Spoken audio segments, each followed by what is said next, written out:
Hi and welcome to my YouTube channel, How To with Doug, the only channel on YouTube featuring me, Doug. Today we are in Watch Hill, Rhode Island, and we are refinishing some antique heart pine floors and a couple of stair treads in a foyer in a big beach cottage on the water. Beautiful spot. Um, First thing we're going to do is get these stair treads sanded. To do that, we're going to use a handy 1-inch scraper, bastard file to sharpen the scraper, and a Rotex sander. And we're going to go over these first with a 60 grit, then an 80 grit, and a 100 grit. So these will be done. Then we're going to go around all the edges with the Rotex sander and take off the finish an inch or two out so that when we strip the floor with a multi-head sander on the bottom of the buffer, which I'll show you later, we don't have to lean up against the wall and mark the walls up or the baseboard or the shoe molding. So if you're a homeowner or a do-it-yourselfer, you want to save yourself a few dollars, all of these tools that I'm using you can get from your local rental center, and give yourself a great sense of accomplishment. You've done something you've never done before, and make you feel good about yourself, because we're all about positivity here.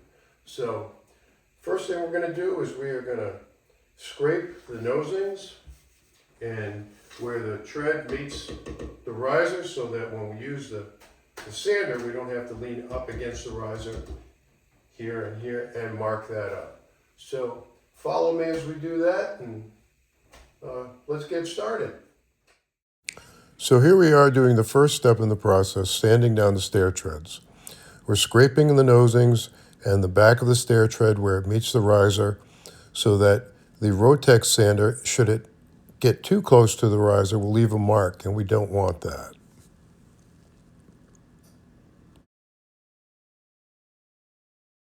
Okay, so the stair treads are done now. You can see I scraped all around the hard to reach places, scraped all the nosings, sanded them down with a 60 grit, then a 100 grit, both the nosings, both the nose and the tread itself. So now we're ready to go around. It's not a very big area. There's not a lot of real estate to put things.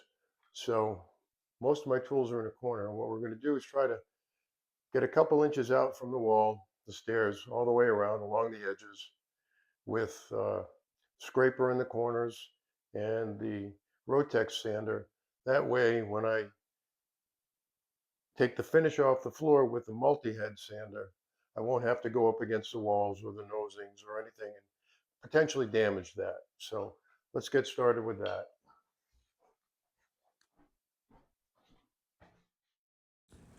So here we are going around the edges with the Rotex sander and scraping out the corners. The Rotex sander is a much better option than using a floor edger. The floor edger spins so fast it creates a lot of heat and tends to pull the sap out of the floor, because antique heart pine is full of sap and clogs up your sandpaper. Okay, so I've gone around and hit all the edges with a scraper and an 80 grit disc on the bottom of the Rotex sander.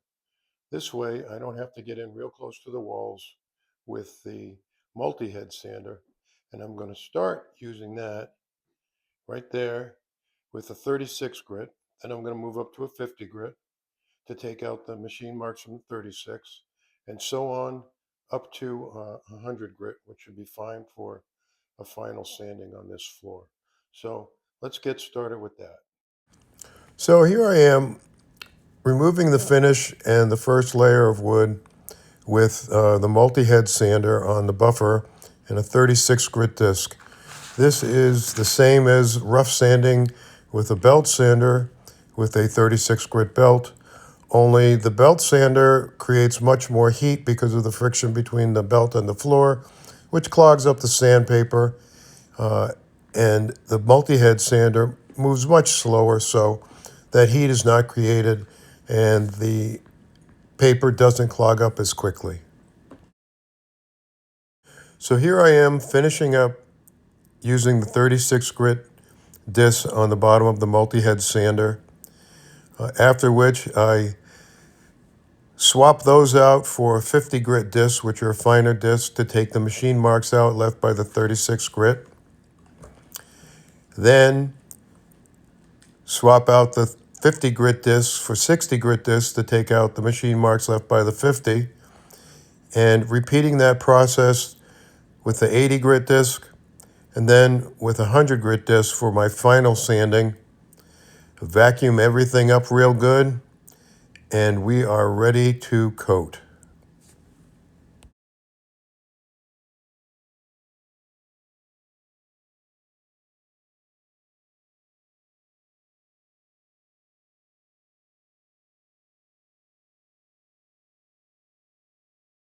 So here I am coating the stairs first with an oil modified polyurethane, a satin polyurethane. And then I'll go around and do all the edges with a brush. After doing that, I'll pour some polyurethane out on the floor and apply it with a barbershop roller. We call that a barbershop roller because it's striped like the old barber poles. Here we are putting on the second coat, just repeating the process of the first coat. Same thing. Then the final coat, we buff the floor with the 150 grit disc on the bottom of our buffer. Vacuum everything up real good.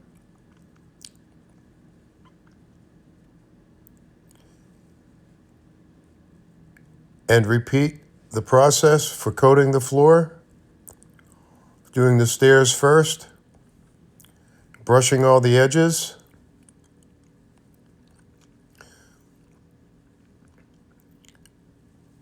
And then we're going to pour a little strip of polyurethane down the middle of this foyer. Grab our roller and roll the final coat on.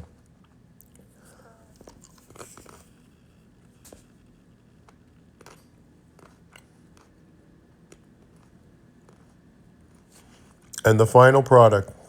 There you go. Beautiful old heart pine floors in a seaside mansion in Watch Hill, Rhode Island. I hope this has been entertaining, a little educational, and you are ready to try this on your own. Thanks. Don't forget to hit like and subscribe to my channel, How To with Doug, the only channel on YouTube featuring me, Doug.